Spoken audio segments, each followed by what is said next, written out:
name's Kevin Dickinson. I'm skipper owner of the fishing vessel Sophie Louise 2, registration SSS 678. The boat is 6-year-old, built in 2002. We got the hull built as a bare hull and we fitted out ourselves. The general whitefish and prawn trawler. Usually work just single day trips, occasionally 2 to 3 days, depending on conditions and catches and basically where we're fishing at. Been fishing for 20 years. I served my time ashore in the shipyards and in factories. And just I'd had enough basically of working ashore, and I'd always wanted to go fishing and just took off from there.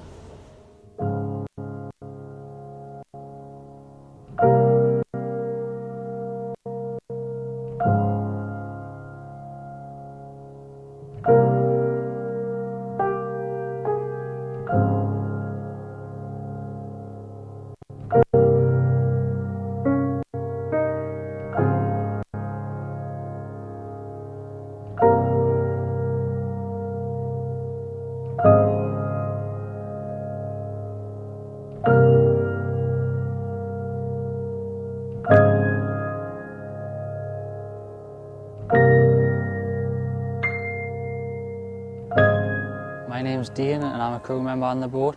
I'm Kevin's son and I've worked aboard the boat for a few years. I've worked for him during the summer holidays, my school summer holidays, and since I've left school I've worked for him since. There's 7 of us at the moment. There's me, Peter Graham, his mate, my son Dean, he's just left school last year, and we've got 4 Filipino fishermen. They're on 10-month contracts. We've basically got Filipinos because this day and age nobody wants to go to the fishing industry in this country. Peter's the top man. He's learnt us how to handle the winch, which is helping him at the same time when we're twin rigging. He's very helpful around the boat. He'll do anything for you. If you need help, he'll be there to help you. They're very good workers. They just whatever you ask them to do, they'll do. You know, there's no arguments, and when you're cutting on a weekend, they're not drunk like what you would get, you know, some English or Scottish crew. If you say you're going to sea, they're prepared to go to sea. Whereas we've had crew in the past, locals, where they complain on a Saturday morning, on a Friday night when they get their pay, that they're going to sea on a Saturday because we'd rather sit in the pub all Friday night. I'm Savvy and my position is deckhand. Only assisting all basic works on board.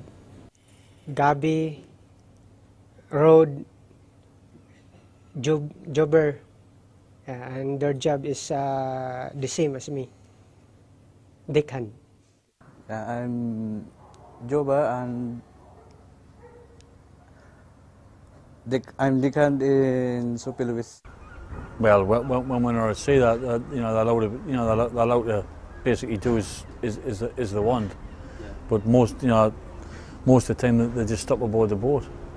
Cook, eat and sleep. Only rest and watching TV. Once we've gone home, I think they just play basketball or they'll sit and have a laugh.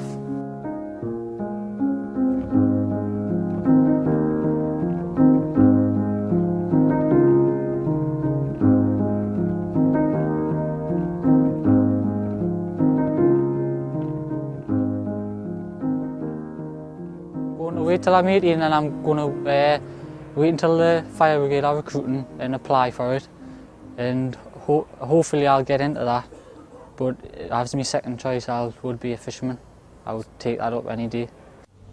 I'm not sure. Well, he's here at the moment. He doesn't really know which direction to go. He knows the job. He's been coming to sea with her now since he was 7-year-old. There's nothing on the boat he can't do. But so, if he wants to stick at the fishing, he'll stick. If he doesn't, well, best of luck with him. I'd probably try and make myself a bit of money, and depends on how things go, whether I would get my own boat or whether I would take over his business. It just depends on how it would go.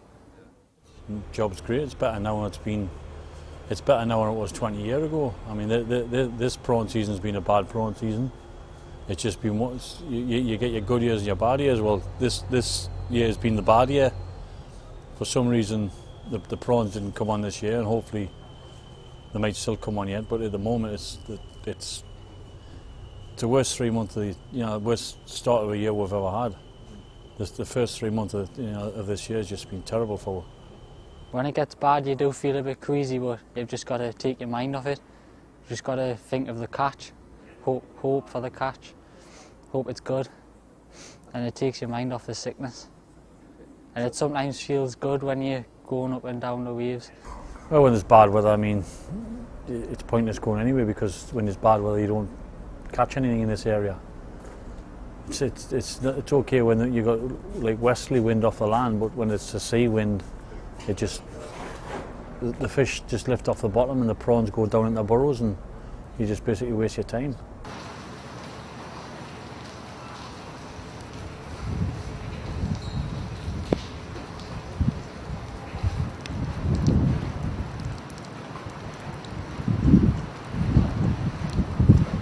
Well, all our wives worry when we're out there. I mean, when the weather's fine, they know you're safe. But obviously, when it's gale to wind and everything, they do worry, because obviously of your safety. But I mean, most of the boats these days they're all in good condition, and life-saving equipment's generally right up to scratch. I mean, you always will have problems from time to time where something can go wrong. It can happen at any time. So basically, you just got to watch the conditions and work to what you think best. The problem is, bandit gets on with it.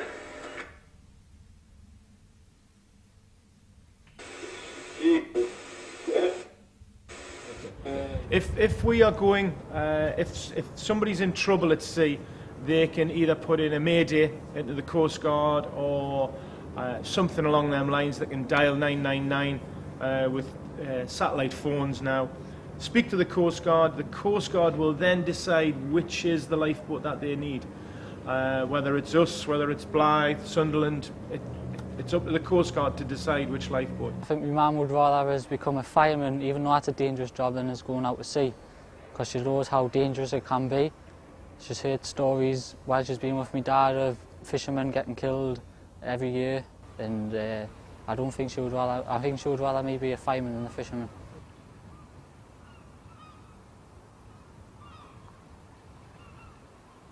Fishermen take a massive risk when they go to sea. Even when they go on board the boat, when the boat's still tied up alongside the quay, we have lost fishermen who have fallen in between boats and been killed. That's before they even set off to go to sea. If they're crewed by a few lads on board, then one can look after another one. But you get the lone fisherman who's out there, and he gets into trouble, he's got massive problems.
It's an under 15 metre stern trawler, rig for single net and twin rig. It's basically divided into 4 separate compartments below deck, which is your forepeak, your fish room, your engine room and your living accommodation. On deck level you have a mess deck.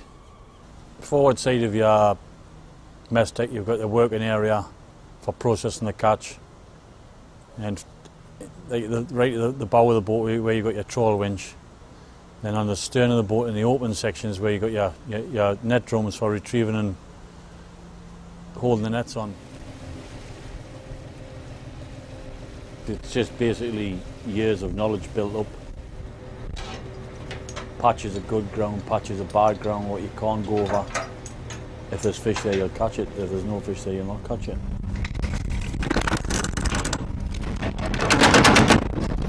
Hey!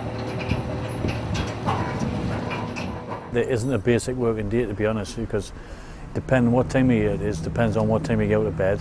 Depends on what time of year it is, depends what time you get home. And if you get home. I've seen it in the summer, not being home for 10 days, but being back in the harbour every night, just time you get in, get finished, get landed, get your new boxes, get your ice for the next day, it's time to go back out.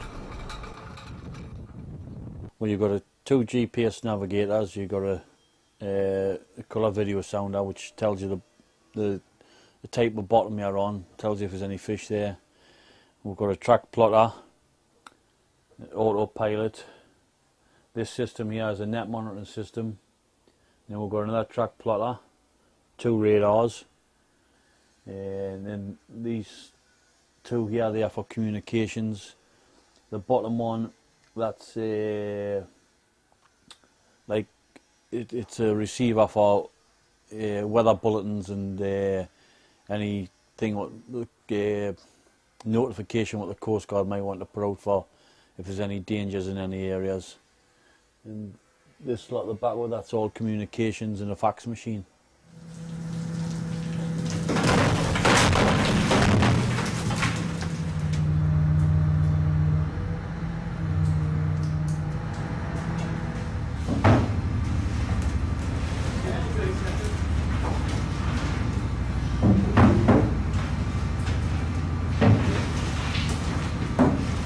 I might ask him a lot of questions and it might seem like I'm doing his head in, but I just like learning what to do.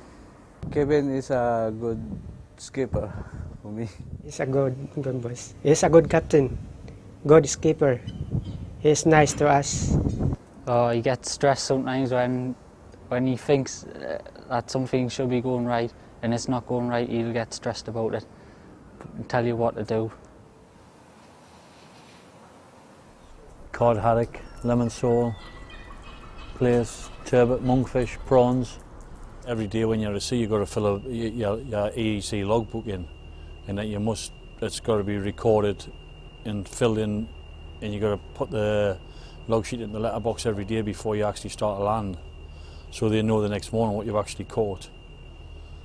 It's not DEFRA that sets the quotas, it's Brussels in the December Council, and they're cutting and cutting and cutting every year. They did give a little increase in the cod this year, but the cut whitings, which basically is more important to us, whitings we would rather have whitings than cod, because we're not particularly about targeting cod, where whitings we do target them.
I just like being out there.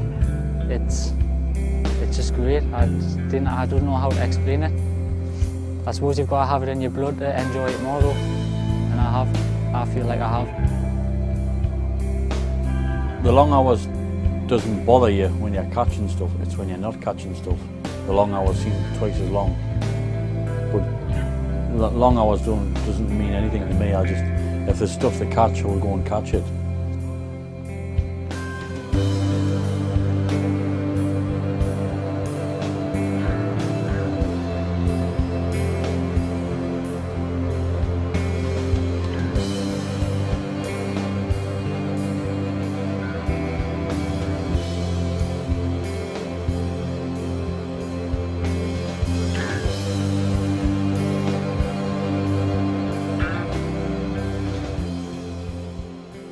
Land the fish, put in your storage, first thing in the morning, sell it, first thing in the morning. That one.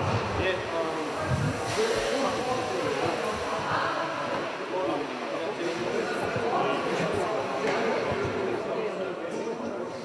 Very nice bit again there, what he's saying out loud there, then 25 bit, 25 bit 6, 26, 7, 28, 29, 30, 31, 32, 33, 34, 34 pound over. My name's Terry Reader, auctioneer on the Fish Quay. I've worked for Cali Fisheries for 30 years, and we auction the fish that the fishing boats at North Shields catch, Kevin Dickinson, Sylvia Louise and the rest of the fleet. The auction starts at 7:30 every morning, and we do a 5-day week from Monday to Friday. And it's 7:30 start every morning, same buyer, same set in a good atmosphere. I just sell it box by box for the pod boxes, and if there's more than one box of any species, we can sell them as a job lot as opposed to individual boxes. You just work out roughly what you think the fish is worth, what each boxes will go along, just take it from there, and the buyers and me both know roughly what the price is going to be. Just a little bit barter between myself and the buyers to get the best price for the boat. So you're going to get that. This is the fish that was on the market last night, right? Now I'm cutting it now, right?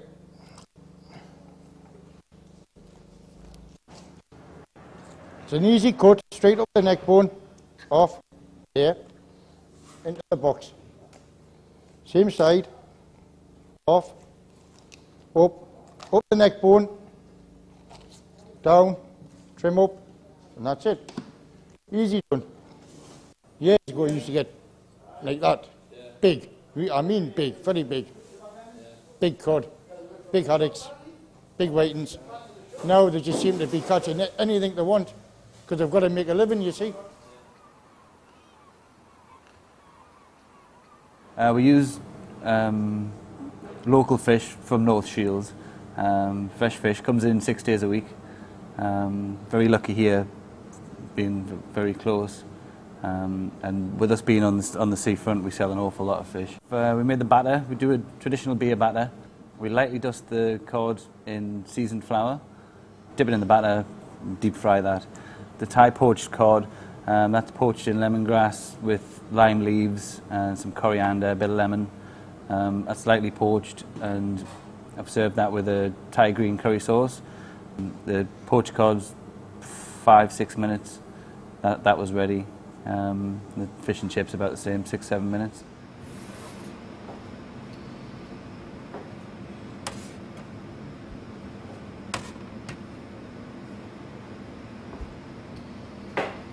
With it being local, it means it hasn't travelled, it hasn't sat in storage for days and days, it hasn't travelled up the motorway, so the actual quality of the fish, it's literally sea fresh when we get it. The way that this job is at the moment, we're politicians and things, they want to finish. They don't want a fishing industry in this country. The industry's going downhill because there's no younger generations coming into it. There is the odd family boat where the son will come aboard, but it's basically, I don't know of any youngsters that's coming into the job now, and there's just more and more people selling up and getting out of the job.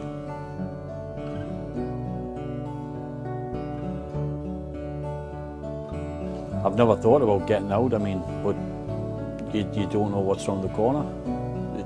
It could get to a point where, especially with the fuel prices, where they could force you out. Fuel's just going up and up and up, and we're just basically struggling to cover the cost of our fuel at the moment. If it was the government that put us out of work, I would just basically go on the dole and I would never work again. I've already told them that. Told them that when we had a meeting about 2 years ago. I says, if you force me out of the job, I says, I'll just go on the dole, and I said, I'll never work again. I'll just sponge off the system like everybody else.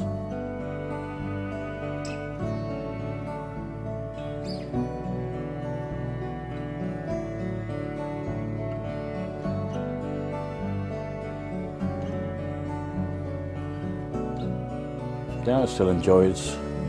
It's a challenge.